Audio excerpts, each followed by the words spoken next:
Quiero decir también que el trabajo de Mario Ortiz fue un trabajo accidental. Y cuéntame de eso, cuéntame. Le voy a decir por qué.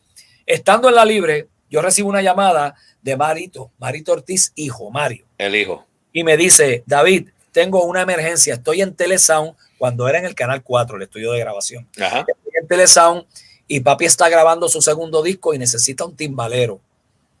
Imagínate, yo en esa época yo no tenía vehículo de motor. Bueno, no sé cómo se desenvolvió la cosa, que yo caigo al estudio, me llevó papi con mi timbal. Cuando yo llego al estudio, yo veo una discusión acalorada entre don Mario Ortiz Sr. y el timbalero de la época. Y el timbalero de la época, cuando yo lo veo, que es mi amigo, que puedo decir su nombre, Charlie Sierra, que es uno de mis mentores, que lo amo, que lo admiro y lo respeto. Yo me quedé petrificado y Charlie me dijo, David, tranquilo, vaya y pártala. Y ellos estaban en su discusión y en su argumento. Yo entré temblando, yo monté mi timbal Rogers, ese disco yo lo grabé con el timbal Rogers, hicimos la grabación y empecé a hacer fiestas patronales y algunas actividades con Mario. Y entonces, eso fue una gran escuela para mí. Muchos años después, décadas, don Mario Ortiz fue mi roommate tocando con la orquesta original de Gilberto Santa Rosa. Qué cosa increíble. ¿Eso fue cuando fueron al Carnegie Hall o...?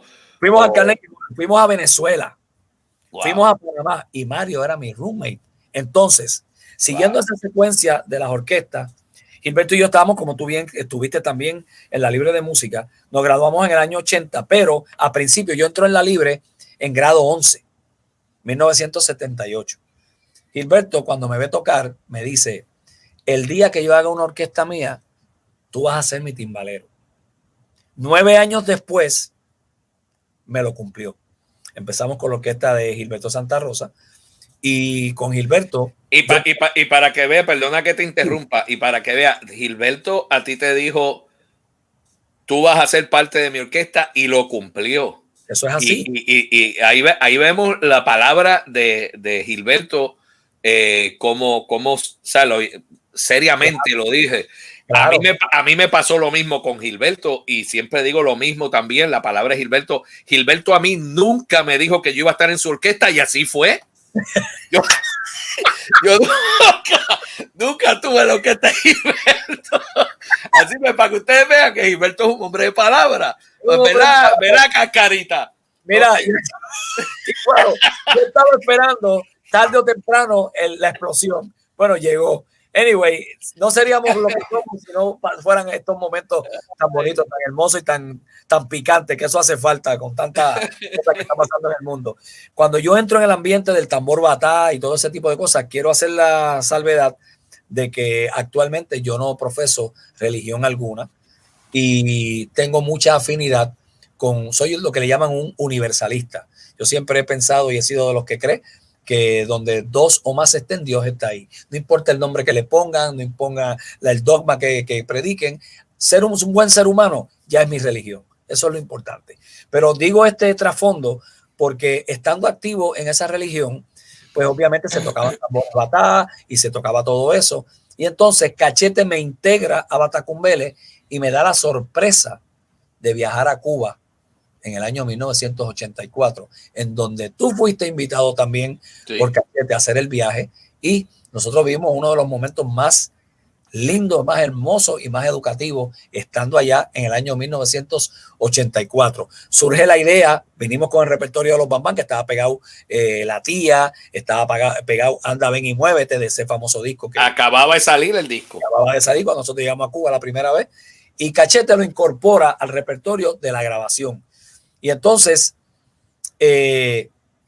Ángel Rubén Maldonado Cruz, Cachete Maldonado, tanto a ti como a mí, nos dio la gran oportunidad de conocer muchas vertientes de los tambores batá, de los kitiplá de Venezuela, de los culepuya, de la bomba puertorriqueña, los barriles, los diferentes tipos de toques de bomba.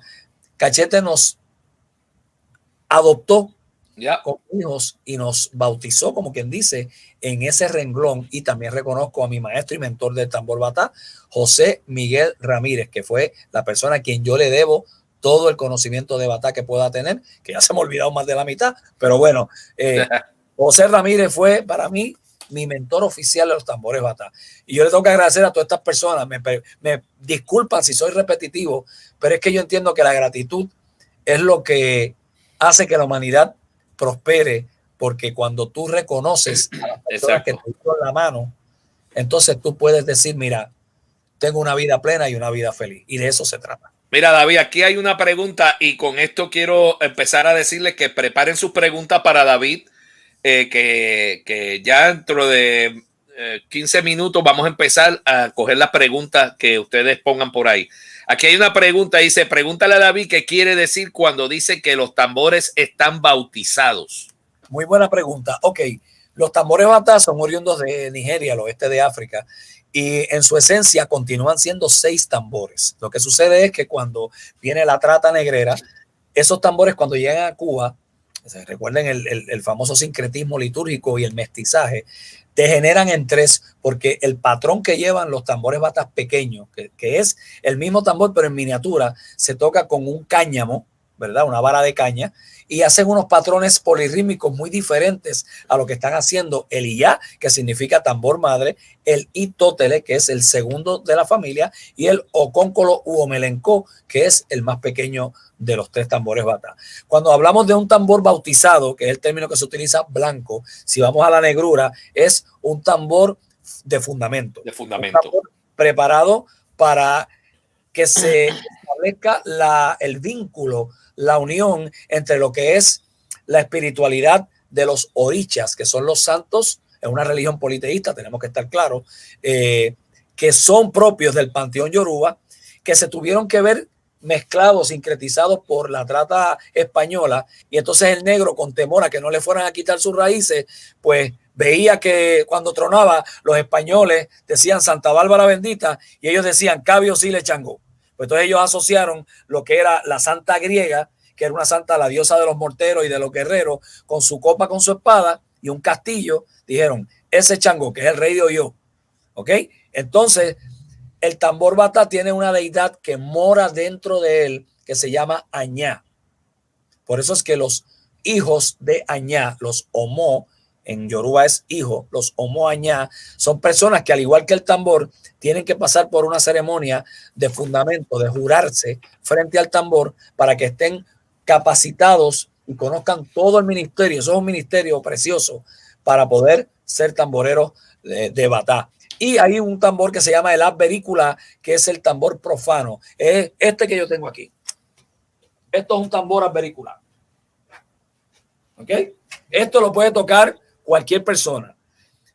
Hay un paradigma, hay una situación sucediendo ya hace más de 2 décadas en Cuba, en donde cuando yo comencé en esto es prohibitivo, o más bien era prohibitivo, que lo percutiera una mujer.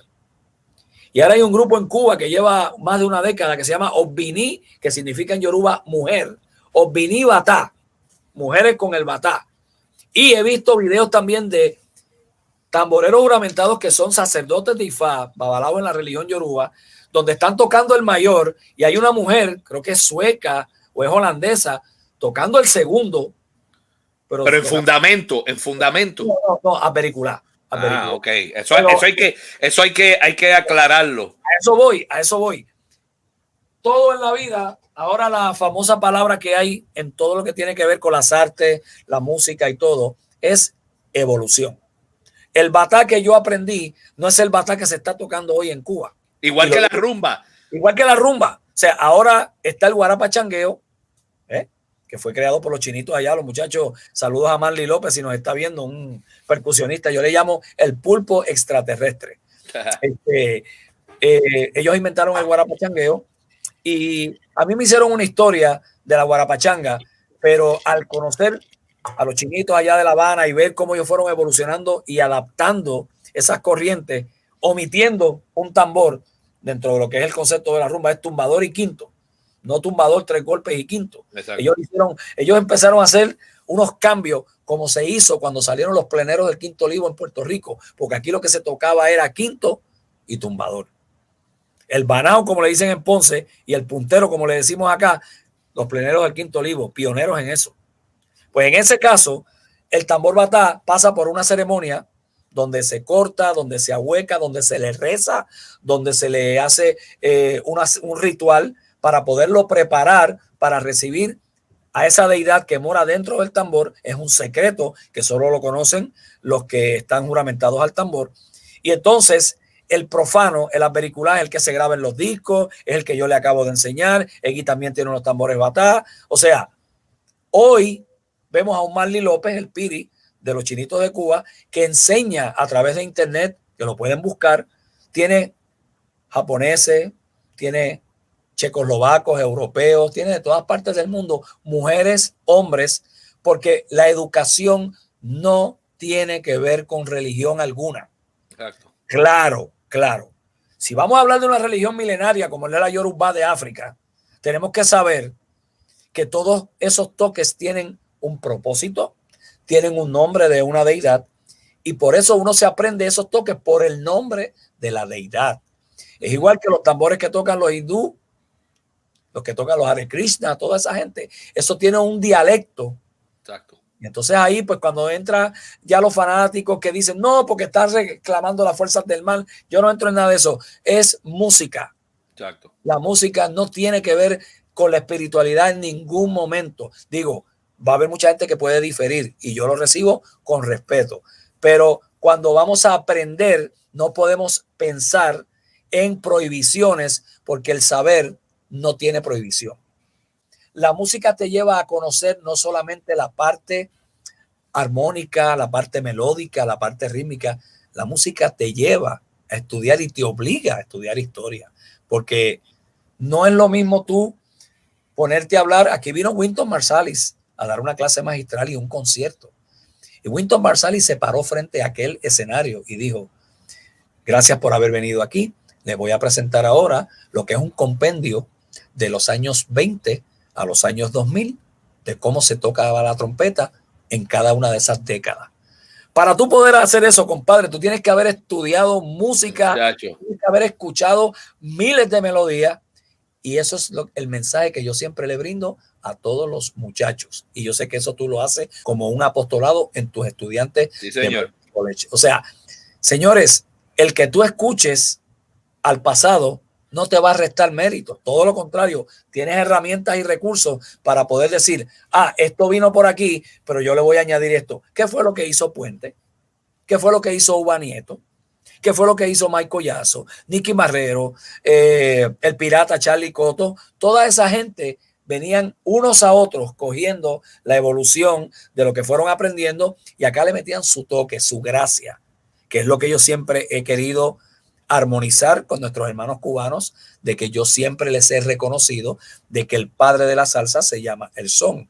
Pero también les digo que un dúo dinámico como Willy Colón y Héctor Lavoe revolucionaron el son, impartiéndole unos colores, unos matices, unos acabados diferentes que lo convirtieron en la palabra que no le gustaba a Tito Puente, salsa. Salsa.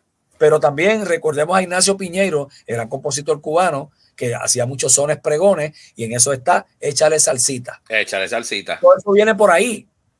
Y es lo que yo siempre he querido proyectarle a los estudiantes, a los principiantes, a los melómanos, a todos los coleccionistas, a todo el mundo. Mira, nosotros somos uno, somos una hermandad, y tenemos que tratar de mantenerla, porque estos conversatorios que tú estás haciendo con todas las personalidades que han pasado por aquí, todos y cada uno de ellos han aportado su grano de arena dentro de este gran mar de conocimiento que existe, porque, oye, todavía nos queda mucho por aprender aún teniendo los años que tenemos. ¿Cómo tú desarrollas un solo de timbal? Muy excelentísima pregunta, compadre. Cuando yo daba clases privadas, me acuerdo que habían estudiantes que me hacían esta pregunta, pero la primera persona que me formuló esa pregunta fue Carlitos López, conguero original de la Sanjuanera. Él me dijo, David, ¿cómo se practican los solos? Yo le dije, mira, los solos no se practican, los solos se crean, se desarrollan. Tú practicas rudimentos, tú practicas ejercicio para que tú estés suelto, para que tú puedas producir lo que vas a crear. Pues, ¿cómo se llega a uno a hacer ese approach que tú bien señalas? Yo creo que eso es parte del trabajo arduo que uno ha tenido como músico, de formarse escuchando y de entender que el percusionista no solamente se debe circunscribir solamente a los instrumentos de percusión. Hay un detalle muy curioso en mi formación como músico en el disco Esta es mi orquesta de Tito Rodríguez. Hay una parte que cuando él va a presentar un muchacho joven que se vive tanto la melodía como el ritmo. Esas palabras las dice Tito Rodríguez. Pues eso es lo que yo le digo siempre a los estudiantes. Ustedes tienen que escuchar un tema, no una vez. Ustedes tienen que escuchar un tema un montón de veces, aunque no haya solo de percusión. ¿Por qué? Porque cuando tú vas a desarrollar un solo, nosotros desarrollamos una sensibilidad.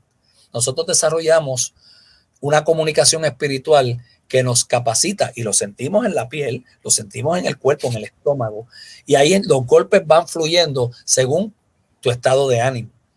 Muy pocos pueden entender este concepto porque la creatividad no se circunscribe, como te dijo Puente claramente. O sea, uno falla, uno se equivoca, uno no está en su mejor momento, pero aún así, después que tú te miras, después de hacer un solo, quizás al momento de tú ejecutarlo, te sientes que lo que hiciste no te favoreció o no reflejó tu personalidad como músico. Pero cuando tú lo escuchas, si es cuestión de que se grabó en audio solamente, o cuando tienes la oportunidad de verte, tú dices, caramba, no estuve tan mal. Porque uno entiende que es un error de los músicos y de la humanidad. Uno tiene que autoflagelarse y autocriticarse. Y uno tiene que establecer esa diferencia entre lo que es la humildad sincera y la humildad disimulada. Uno tiene que ser genuino, auténtico, y uno tiene que saber que cuando uno está creando, cuando uno está desarrollando ideas, uno está en un nivel de conciencia espiritual diferente a como estamos tú y yo ahora que estamos hablando. Ahí es donde tenemos a Tito de Gracia, donde cada sábado que yo lo iba a visitar, tenía una ristra de discos puesta al lado de su componente, como le llamábamos en la época, y podía ser cualquier género, merengue, salsa, bolero, lo que fuera. Y este era Tito de Gracia. Sentado, tenía una Doberman en miniatura que se llamaba Reina, la perra, y la perra sentada allí con el mueble, y yo veía ese cuadro. Y un día me senté y le dije, Tito, teniendo un timbal, teniendo congas, teniendo batá, ¿por qué tú solamente estás tocando la clave? Y me dijo, yo sabía que en algún momento me ibas a preguntar, te iba a picar la curiosidad. Me dice, ¿qué yo estoy haciendo ahora? Este era él, la música a toda boca y él hablando contigo. Yo estoy hablando contigo, yo estoy escuchando lo que estoy pasando, estoy en el tiempo. Eso es lo que me permite a mí, cuando voy a hacer un solo, entrar y salir como gusto y gana me dé. O sea, y Tito es conocido en el ambiente musical como el terror de los bajistas. Porque no había un bajista de la época que se cruzara en un solo de Tito. Y no porque Tito lo estuviera haciendo mal, sino porque Tito le decía siempre, cuando yo vaya a ejecutar mi solo, no me mires. Concéntrate en tu tumbao, en tu cosa, en tu patrón, porque, ¿sabes? Tito te mete unos contratiempos y él te puede estar haciendo un solo a esta velocidad, y empieza a tum, tum, tum, tum, tum, tum, y de momento viene y entra en ese tiempo y sale y esto, pues eso es producto de los dos palitos. ¿Sabes? Son cosas tan simples que muchos jóvenes de hoy no entienden. Uno se las explica, uno se los dice por el bien, pero son renuentes porque entienden que la parte técnica es la que se impone. De hecho, hablamos del bata ahorita, hice la comparación de que el bata de hoy en Cuba no es el mismo. Yo siempre me he ido para el way back. Bolaño, Regino, Fermín, Trinidad Torregrosa, Pablo Roche, Jesús Pérez, Giraldo Rodríguez, todos esos tamboreros de la época. Yo aprendí escuchando los tambores de ellos, pero ahora tú vas a sentarte en un tambor y tú no quieres ni coger el ocóncolo, porque lo que están tocando muchas veces, y lo digo con mucho respeto, o sea, están tocando rumba en el tambor batá.